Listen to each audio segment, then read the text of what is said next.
আজকের পর্বটি শুরু করার আগে মনিটারি সিস্টেম নিয়ে ডয়চে ভেলার করা একটি ডকুমেন্টারির কিছু বিশেষ অংশ দেখে নেই। Never before has there been as much money as there is today, and rarely has money been so cheap. And yet the central banks continue to pump money into the world. We're being flooded by trillions of dollars and euros. It can't go on forever. It's a ticking time bomb. It's never been easier for investors to get their hands on cheap money. Running up debts is practically free of charge. Organisations are just borrowing large amounts of money from each other and then using that to make money by lending it to others who are using that to lend it to others. A snowball system that lets the rich become even richer. Savers, on the other hand, are losing billions every year thanks to low interest rates. If you just open a savings account, it's almost like burning money. The question is, where's all this money going? By buying government bonds, the ECB has pumped additional trillions of euros into the markets. Otherwise, the system would face potential collapse. The price of all this is a deluge of money. The money has to go somewhere, into shares and real estate, which continue to rise in price. The result is a massive concentration of wealth right at the top. Bill Gates, the world's richest man, has a fortune of 65 billion euros. That's the market value of his shares. To compare, the total value of all of the world's cash is less than 100 times that amount, 5 trillion euros. The value of all goods and services created every year around the world is 75 trillion euros. That's the real economy. The world's debts are far higher than that. States, businesses and private individuals all have debts. A world living on credit. 705 trillion, that's the value of all derivatives, the speculative financial bets on the future. They've got almost nothing to do with real goods anymore. What happens when there's too much money in the world? Economist Max Otter says this deluge of cheap money isn't just flooding the big banks. He sees low interest rates as the symptom of a massive sickness in the global financial system. What's more, cheap money endangers the entire economy and promotes increasing levels of debt. He says those who believe that with the financial crisis of 2008 receding, things are now better again are much mistaken. This influx of money is extremely dangerous. It's slow, but at some point the dam will burst and then we'll be in a huge crisis. The biggest danger is that this flood of cheap money will split our society. It moves money from the bottom upwards, he says, a gigantic redistribution machine.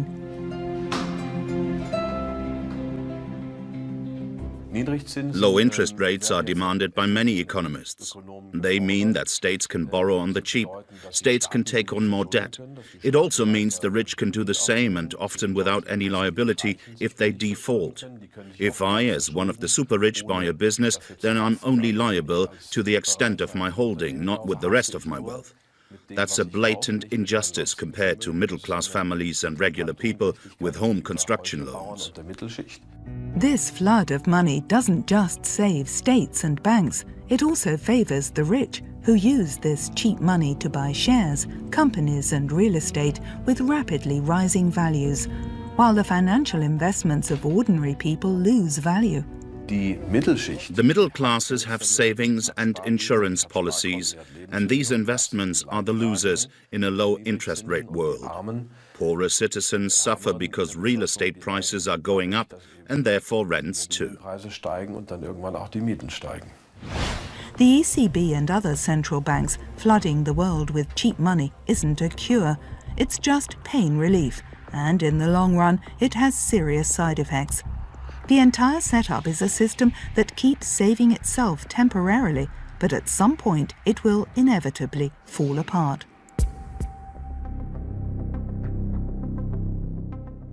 Until then, it exacerbates the enormous injustice that already exists. Those who have benefit. A handful of super-rich individuals own as much as the poorer half of the world's population combined. This flood of money is increasing the gap between rich and poor even further. It's an industry in party mood. Big companies are buying up competitors thanks to low interest rates, thereby increasing their share value. Only shareholders benefit from this strategy, and they tend to be affluent.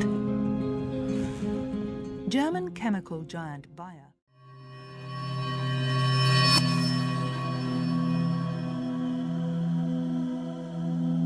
Richard Warner বলেন, তৃতীয় আরেকটি theory আছে, আর সেটি হলো credit creation theory. Richard ওয়ার্নারের মতে এটি সঠিক theory এবং এটি সবচেয়ে পুরনো থিওরি, প্রায় 100 বছর পুরনো একটি থিওরি। এই থিওরি অনুযায়ী ব্যাংক শূন্য থেকে মানি ক্রিয়েট করে এবং তা করা হয় ক্রেডিট ক্রিয়েশন প্রসেসের মাধ্যমে। অর্থনীতিবিদরা সব সময় বলে আসছেন যে ব্যাংক হচ্ছে ডিপোজিট টেকিং ইনস্টিটিউশন বা আমানত গ্রহণকারী প্রতিষ্ঠান, যারা মানি ঋণ হিসেবে প্রদান করে থাকে। রিচার্ড ওয়ার্নার বলেন, বাস্তবতা হচ্ছে ব্যাংক আমানত গ্রহণ করে না এবং তারা মানি ঋণও দেয় না। এখন প্রশ্ন হচ্ছে, ব্যাংক ডিপোজিট গ্রহণ করে না কিভাবে? কারণ ব্যাংক মূলত পাবলিক থেকে ঋণ গ্রহণ করে, এটা মোটেও ডিপোজিট নয়। ডিপোজিট হচ্ছে যখন কোনো কিছু কারো কাছে আমানত রাখা হয় এবং তা করা হয় মালিকানা সত্ত্ব হস্তান্তর না করে, অর্থাৎ হেল্ড ইন কাস্টাডি বা বেইলমেন্ট। কিন্তু ব্যাংকে আমরা যে অর্থ দেই তা মূলত ঋণ, যা ব্যাংক গ্রহণ করে আমাদের থেকে। এখন এটাকে সারাদিন ডিপোজিট বললেও এটা প্রকৃত অর্থে ঋণ গ্রহণ। আমরা হচ্ছি ব্যাংকের ক্রেডিটর বা ঋণদাতা। ঋণ গ্রহণের পর একটি নির্দিষ্ট সময়ের জন্য ব্যাংক হচ্ছে আমার ঋণের ওনার। এখন তারা এই মানিকে ওন করে। আরেকটি প্রশ্ন হচ্ছে, ব্যাংক নেভার লেন্ড মানি, অর্থাৎ ব্যাংক কখনোই টাকা ঋণ দেয় না। কিভাবে? রিচার্ড ওয়ার্নার বলেন, ব্যাংক ঋণ দেয় না কারণ ব্যাংক মূলত সিকিউরিটিজ পারচেজ করে। কেউ যখন ব্যাংক হতে ঋণ নেয় তখন তাকে একটি লোন কন্ট্রাক্ট বা ঋণ চুক্তি করতে হয় ব্যাংকের সাথে, আর এই লোন কন্ট্রাক্ট হচ্ছে মূলত একটি প্রমিসারি নোট।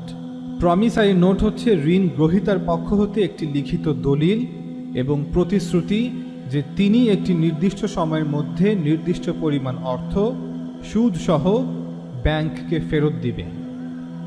ব্যাংক তার ঋণ গ্রহীতার কাছ থেকে এই সিকিউরিটি বা প্রমিসারি নোটটি ক্রয় করে থাকে এবং এর বিনিময়ে উক্ত ব্যক্তি বা প্রতিষ্ঠানকে অর্থ প্রদান করে থাকে। এবার একটু ভালো করে লক্ষ্য করুন, যখনই ব্যাংক কোনো ব্যক্তি বা প্রতিষ্ঠান হতে অর্থের বিনিময়ে এই প্রমিসারি নোটটি ক্রয় করল, সেই মুহূর্ত হতেই ব্যাংক উক্ত ব্যক্তি বা প্রতিষ্ঠানের কাছে ঋণগ্রস্ত হয়ে গেল, কারণ তাকে সেই অর্থ প্রদান করতে হবে। আর যেই অর্থ ব্যাংককে পরিশোধ করতে হয় তা আবার ব্যাংকের জন্য ডিপোজিটও হয়ে গেল। অবাক লাগছে? অবাক হবেন না। রিচার্ড ওয়ার্নার বলেন, ব্যাংক ডিপোজিট বলে সেই মানিকে যা তাকে পরিশোধ করতে হবে। অন্য কথায় বললে, পাবলিকের কাছে ব্যাংকের ঋণ, অর্থাৎ পাবলিকের কাছে ব্যাংকের ঋণই হচ্ছে ব্যাংকের ডিপোজিট, যা ব্যাংক পরিশোধ করবে। তাহলে ব্যাংক যখন প্রমিসারি নোট ক্রয় করল তখন তাকেও অর্থ পরিশোধ করতে হবে। অতএব এটাও এখন থেকে ব্যাংকের জন্য একটি ডিপোজিট। এভাবে ব্যাংক মানি সাপ্লাই ক্রিয়েট করে। ইকোনমিতে মানি সাপ্লাই 97%ই হলো ব্যাংক ডিপোজিটস। আর এই ডিপোজিটগুলো ক্রিয়েট করা হয় শূন্য থেকে, যখন তারা মানি ঋণ দিয়ে থাকে। কারণ ব্যাংক কল্পিত কাস্টমার ডিপোজিট ইনভেন্ট করে বা তৈরি করে। কেন? এর উত্তর হচ্ছে, bank incorrectly restate accounts payable liability arising from the loan contract having purchased a promissory note as a customer deposit। অর্থাৎ ব্যাংক ভুলভাবে ক্রয়কৃত প্রমিসারি নোট, যা লোন কন্ট্রাক্ট হতে সৃষ্ট, যা মূলত একটি অ্যাকাউন্টস পেয়েবল লায়াবিলিটি, তাকে কাস্টমার ডিপোজিট হিসেবে উল্লেখ করে থাকে। এ বিষয়ে আরও বিস্তারিতভাবে জানতে রিচার্ড ওয়ার্নারের লেকচারগুলো শুনতে পারেন।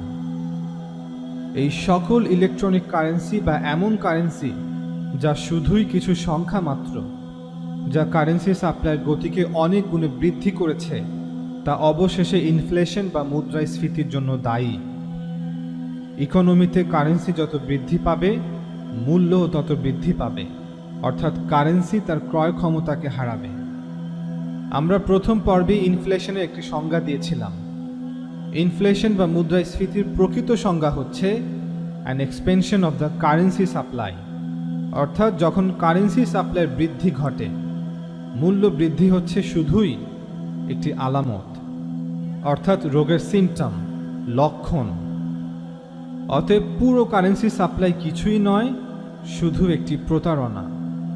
ইউনাইটেড স্টেটসের কেন্দ্রীয় ব্যাংক অর্থাৎ ফেডারেল রিজার্ভ এবং ট্রেজারি কতগুলো আইওইউ অদল বদল করে এবং কতগুলো সংখ্যা যা ব্যাংকগুলো তাদের কম্পিউটারে টাইপ করে, এটাই তাদের পুরো কারেন্সি সাপ্লাই। মূলত এগুলো কিছুই না, বরং সাপ্লাই অফ নাম্বারস। 4% কাগজের ডলার আর 96% কম্পিউটার টাইপিং। যদি আপনি মনে করেন এখানেই সব শেষ, তবে শুনুন, আমরা রাত দিন সেই কারেন্সি সাপ্লাইয়ের কিছু অংশের জন্য শ্রমও দিয়ে থাকি। প্রকৃত সম্পদ হচ্ছে আমাদের সময়, কিন্তু আমরা আমাদের জীবনের অনেক মুহূর্ত হারিয়ে ফেলি এই বোগাস কারেন্সি সাপ্লাইয়ের জন্য। ঘন্টার পর ঘন্টা, দিনের পর দিন, বছরের পর বছর। কিছু সংখ্যা যা কিছু লোক কোনো কাগজে ছাপিয়েছে বা শুধুমাত্র টাইপ করেছে তাদের কম্পিউটারে। এখন এই নাম্বারগুলোই আমাদের রক্ত, ঘাম, কান্না, শ্রম, চিন্তা, প্রতিভাকে রিপ্রেজেন্ট করছে। আমরাই এই কারেন্সিগুলোকে ভ্যালু দিয়ে থাকি, যার কারণে এগুলো কারেন্সি হিসেবে মূল্য রাখে। তবে নির্মম তামাশা এখন শুরু হবে। আমরা আমাদের দেশ অক্লান্ত পরিশ্রম করে কারেন্সি জমা করি, অর্থাৎ এই ডলার রিজার্ভে রাখি। একইভাবে ইউনাইটেড স্টেটসের জনগণও অক্লান্ত পরিশ্রম করে কারেন্সি জমা করে, যাতে করে সেখান থেকে একটি অংশ কর হিসেবে ট্যাক্স কালেক্টরকে দিতে পারে। ইউনাইটেড স্টেটসে এই প্রতিষ্ঠানকে বলা হয় IRS, ইন্টারনাল রেভিনিউ সার্ভিস। তারা সকল ট্যাক্স কালেক্ট করে গভর্নমেন্ট ট্রেজারিতে জমা দেয়, যাতে করে ট্রেজারি প্রিন্সিপাল এবং এর সুদ সহ ফেডারেল রিজার্ভকে পরিশোধ করতে পারে সেই বন্ডের জন্য, যা ফেডারেল রিজার্ভ কমার্শিয়াল ব্যাংকগুলোর মাধ্যমে ইউএস গভর্নমেন্টের ট্রেজারি থেকে ক্রয় করেছিল, শুধু কতগুলো কাগজ ধরিয়ে দিয়ে, যাকে অফিসিয়ালি ডলার বলা হয়, যা মূলত আইওইউ বা চেক, এবং যেই চেকের বিপরীতে ফেডারেল রিজার্ভের কাছে কোনো অর্থ, স্বর্ণ, রৌপ্য ছিল না, ছিল শুধুই বাতাস।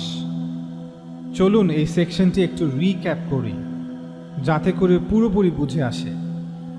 ইউনাইটেড স্টেটসে ট্যাক্সের অধিকাংশ অংশ স্কুল, রাস্তা, পাবলিক সার্ভিসের জন্য ব্যয় হয় না, বরং বন্ডের উপর সুদ পরিশোধ করতে ব্যয় হয়। যেই বন্ডগুলো ফেডারেল রিজার্ভ কিনেছিল পাল্টা অনেকগুলো কাগজ ছাপিয়ে। ইউনাইটেড স্টেটসের কেন্দ্রীয় ব্যাংক এখানে প্রকাশ্যে জালিয়াতি, ধোঁকাবাজি এবং প্রতারণা করছে, অর্থাৎ বিশ্বের পুরো মনিটারি সিস্টেম আর কিছুই নয়, বরং একটি আইনসম্মত অনুমোদিত চুরি, যা বিশ্বের 99% মানুষকে এবং বিশ্বের অধিকাংশ দেশকেই দাসত্বের শিকলে আবদ্ধ করে রেখেছে। সবচেয়ে বড় ধোঁকাবাজি হচ্ছে ফেডারেল রিজার্ভ ফেডারেল নয়, এর স্টক হোল্ডার্স আছে। স্টক হোল্ডার কি? আমরা সবাই জানি যে কোনো কর্পোরেশনের প্রতিটি শেয়ার মালিকানা সত্ত্বের পার্সেন্টেজকে রিপ্রেজেন্ট করে, অর্থাৎ শেয়ার হোল্ডাররা হচ্ছে সেই কর্পোরেশনের মালিক। অতএব ফেডারেল রিজার্ভ একটি প্রাইভেট কর্পোরেশন এবং শেয়ার হোল্ডাররা হচ্ছে ফেডারেল রিজার্ভের মালিক, এবং এটা আপনি নিজেই দেখতে পারেন। ফেডারেল রিজার্ভের ওয়েবসাইটে গেলে দেখবেন সেখানে লেখা আছে, the stock holders of the bank shall be entitled to receive an annual dividend of 6% on paid in capital stock, অর্থাৎ ফেডারেল রিজার্ভের স্টক হোল্ডাররা 6% করে ডিভিডেন্ড পাবেন প্রতি বছর। আমরা যতটুকু জানি যে ফেডারেল রিজার্ভে এই স্টকগুলো সর্বপ্রথম ইউনাইটেড স্টেটসের বড় বড় ব্যাংকগুলোকে ইস্যু করা হয়। তবে বিভিন্ন সময়ে বিভিন্ন ব্যাংকের মার্জার্স এবং অ্যাকুইজিশনের কারণে এখন আর ট্রেস করা সম্ভব নয় যে কারা ফেডারেল রিজার্ভের এই স্টকগুলো ওন করে। এটা অনেক নিবিড়ভাবে পাহারা দেয় একটি রহস্য। তবে ধারণা করা হয় সেই প্রাইমারি ডিলাররাই ফেডারেল রিজার্ভের মালিক, যারা ট্রেজারি থেকে গভর্নমেন্ট সিকিউরিটিজ অর্থাৎ বন্ডগুলো ক্রয় করে পরবর্তীতে ফেডারেল রিজার্ভের কাছেই মুনাফায় বিক্রি করে। যদি এখনও এই ধোঁকাবাজি সিস্টেমকে বুঝে উঠতে না পারেন তবে অধৈর্য হবেন না। পৃথিবীর অনেক মানুষ তো এ সম্পর্কে জানেই না, আর বোঝা তো অনেক পরের বিষয়। এই সিস্টেমকে ইচ্ছে করেই জটিল করা হয়েছে। ইকোনমিস্ট জন মেইনার্ড কেইনস লিখেন, By this means government may secretly and unobserved confiscate the wealth of the people, and not one man in a million will detect the theft. অর্থাৎ এইভাবে ইউনাইটেড স্টেটসের সরকার হয়তো গোপনে এবং অগোচরে সাধারণ মানুষের সম্পদ জব্দ করবে এবং প্রতি 10 লক্ষ মানুষের মধ্যে একজনও এই চুরি শনাক্ত করতে পারবে না। তবে আমরা বিশ্বাস করি সঠিকভাবে উপস্থাপন করতে পারলে যে কেউ এই চুরি শনাক্ত করতে পারবে এবং এই জটিল সিস্টেমকে বুঝতেও পারবে, সিস্টেম যতই জটিল হোক না কেন। স্টেপ 1, সরকার আইওইউ তৈরি করে অর্থাৎ বন্ডস, যা দিয়ে সরকার অর্থ সংগ্রহ করে এবং যা আমাদের জন্য একটি বিশাল ঋণের বোঝা, এবং আমাদেরকে এই ঋণ পরিশোধ করতে হবে সুদ সমেত। স্টেপ 2, পরবর্তীতে এই আইওইউগুলো অদল বদল করা হয় কারেন্সি সৃষ্টি করার জন্য। ট্রেজারি বন্ডসগুলো বিক্রি করে কমার্শিয়াল ব্যাংকগুলোর কাছে। পরবর্তীতে ব্যাংক সেই আইওইউগুলো মুনাফায় বিক্রি করে ফেডারেল রিজার্ভের কাছে, এবং এরাই ফেডারেল রিজার্ভকে ওন করে। হয়তো পরবর্তীতে ফেডারেল রিজার্ভ তার চেক বুক খোলে এবং সে তার বোগাস আইওইউ দিয়ে ট্রেজারির আইওইউগুলো কিনে নেয়, অথচ তার অ্যাকাউন্টে ব্যালেন্স ছিল শুধুই 0। তারপর ফেডারেল রিজার্ভ সেই চেকগুলো ব্যাংকে ধরিয়ে দেয়। বাস, কারেন্সি তৈরি হয়ে গেল। এবং এভাবেই এই প্রসেস চলতেই থাকে বছরের পর বছর। এভাবে ফেডারেল রিজার্ভে বন্ড জমতে থাকে এবং ট্রেজারিতে কারেন্সি, যেগুলো মূলত শুধুই সাপ্লাই অফ নাম্বারস। তারপর ট্রেজারি সেই ডলারগুলো সরকারের বিভিন্ন ব্রাঞ্চে ডিপোজিট করে দেয়। স্টেপ 3, এখন ইউনাইটেড স্টেটসের সরকার সেই ডলারগুলো খরচ করে, যেমন পাবলিক ওয়ার্কস, সোশ্যাল প্রোগ্রামস এবং যুদ্ধ।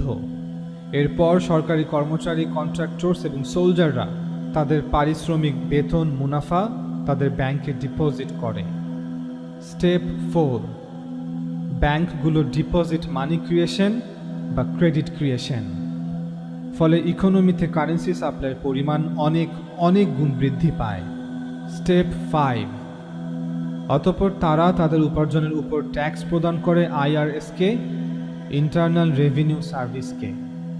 আইআরএস সেই নাম্বারগুলোকে নিয়ে যায় গভর্নমেন্ট ট্রেজারিতে, যাতে করে ট্রেজারি আসল প্লাস সুদ সমেত ফেডারেল রিজার্ভকে পরিশোধ করতে পারে সেই বন্ডগুলোর জন্য যা ট্রেজারি ফেডারেল রিজার্ভকে বিক্রি করেছিল ব্যাংকগুলোকে ব্যবহার করে।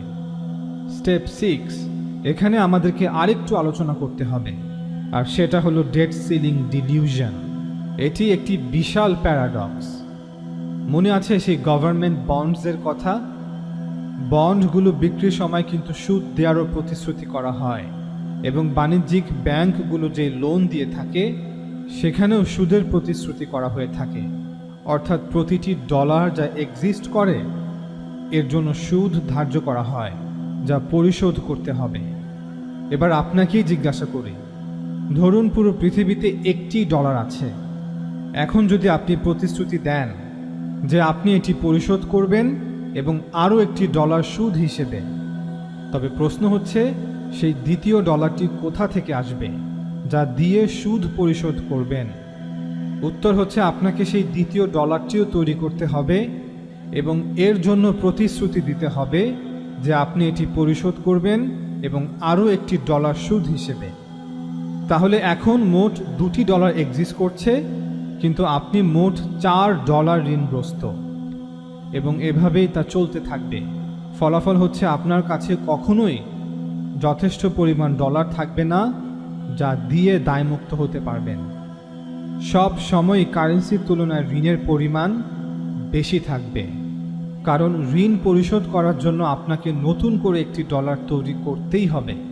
তাই পুরো সিস্টেমটি ইম্পসিবল, এটি সীমিত এবং একদিন এর শেষ ঘটবেই।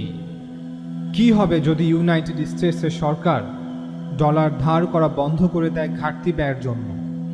আপনার কি মনে হয় ট্রেজারি বন্ড দিয়ে ইতিমধ্যে কর্য করা ডলারের জন্য পেমেন্টস বন্ধ হয়ে যাবে? কি হবে যদি পাবলিক ব্যাংক হতে ঋণ নেওয়া বন্ধ করে দেয়? তাহলে কি বাড়ি এবং গাড়ির জন্য পেমেন্টস বন্ধ হয়ে যাবে? না, কারণ প্রতি মাসে প্রিন্সিপাল প্লাস ইন্টারেস্টের উপর পেমেন্টস বাকি থেকে যায়। অর্থাৎ পৃথিবীতে যত ডলার আছে তার জন্য ইন্টারেস্ট রয়েই যাবে। এই ইন্টারেস্ট কোন ডলার দিয়ে শোধ করা হবে? যদি ইউনাইটেড স্টেটসের গভর্নমেন্ট এবং পাবলিক কর্য করা বন্ধ করে দেয়, তবে নতুন কারেন্সি তৈরি হবে না যা আগের কারেন্সিকে রিপ্লেস করবে, যেগুলো দিয়ে পূর্বে পেমেন্ট করা হয়েছিল। পেমেন্ট ঋণের জন্য হোক বা ট্যাক্স প্রদান করার মাধ্যমে, বন্ডের জন্য পেমেন্ট হোক, এই পেমেন্টগুলোর মাধ্যমে ঋণের একটি অংশকে ধ্বংস করা হয়। তবে এই ধ্বংস হয়ে যাওয়া ঋণ সমপরিমাণ কারেন্সিকেও ধ্বংস করে দেয়। কারেন্সি এবং ডেট হচ্ছে ম্যাটার এবং এন্টি ম্যাটারের মতো। যখন তারা মিলিত হয় তখন একে অপরকে ধ্বংস করে দেয়। যদি আমরা সকল প্রিন্সিপাল অ্যামাউন্টের পেমেন্ট করে দেই, সকল লোন এবং বন্ডের জন্য যা এক্সিস্ট করে, তবে পুরো কারেন্সির সাপ্লাই নিঃশেষ হয়ে যাবে। অতএব যদি ঋণের বোঝা আর না নিতে চাই, তবে দেখুন কি হয়। পুরো ব্যবস্থা বাকি থাকা পেমেন্টের ভারে ধসে পড়বে। এই কারণে ঋণ নেওয়া কখনোই বন্ধ হয় না। ফলে ডেট সিলিং ধারণার জন্ম হয় এবং ন্যাশনাল ডেট উপরের দিকে যেতেই থাকে। কিন্তু সময় আসবে যখন এই পুরো সিস্টেম তার নিজের ভারেই ধসে পড়বে। শুধু সময়ের অপেক্ষা। 2008 ছিল একটি পূর্বাভাস মাত্র। চলুন এবার স্টেপ 6-এ ব্যাক করি, অর্থাৎ ডেট সিলিং ডিলিউশন। সিস্টেমটিকে এমনভাবে সাজানো হয়েছে যাতে ডেট কখনোই থামবে না, এবং এই সকল ঋণ একদিন কলাপস করতে বাধ্য। স্টেপ 7, ফেডারেল রিজার্ভের সিক্রেট ওনাররা তাদের মুনাফার অংশ নিয়ে নেয়। আমরা আগেই বলেছি, বড় বড় ব্যাংকগুলো ফেডারেল রিজার্ভকে ওন করে। তারা প্রথমত সরকার হতে বন্ড ক্রয় করে, তা ফেডারেল রিজার্ভকে বিক্রি করে মুনাফা করে। তাছাড়া ফেডারেল রিজার্ভে থাকা রিজার্ভের জন্য ফেডারেল রিজার্ভ তাদেরকে ইন্টারেস্ট দিয়ে থাকে। এরপর ফেডারেল রিজার্ভ তাদেরকে 6% ডিভিডেন্টও দিয়ে থাকে, কারণ তারাই ফেডারেল রিজার্ভের ওনার। অতএব এই পুরো সিস্টেমটি একটি ইভাল সিস্টেম। পুরো সমাজকে, পুরো বিশ্বকে এই ব্যবস্থা তার দাস বানিয়ে রেখেছে। বন্ড শব্দটি বন্ডেজ শব্দের মূল শব্দ। যখন কোনো সরকার বন্ড ইস্যু করে, এটি একটি প্রতিশ্রুতি যা আমাদেরকে বাধ্য করে ভবিষ্যতে ট্যাক্স পে করতে। কেউ আমাকে জিজ্ঞাসা করেনি যে আমি ট্যাক্স পে করতে চাই কি না, যা গত শতকে মানুষ ভোগ করেছে তার জন্য। কেউ আমাদের সন্তানদেরও জিজ্ঞাসা করেনি যে তারা ভবিষ্যতে কঠোর পরিশ্রম করে ট্যাক্স পে করতে চায় কি না, যা আমরা আজকে ভোগ করছি। জর্জ ওয়াশিংটন একবার জেমস ম্যাডিসনকে লিখেন, "No generation has a right to contract debt greater than can be paid off during the course of its own existence." অর্থাৎ কোনো প্রজন্মের এমন ঋণের চুক্তি করার কোনো অধিকার নেই যা তাদের সময়কালে পরিশোধ করার সক্ষমতার চেয়ে বেশি।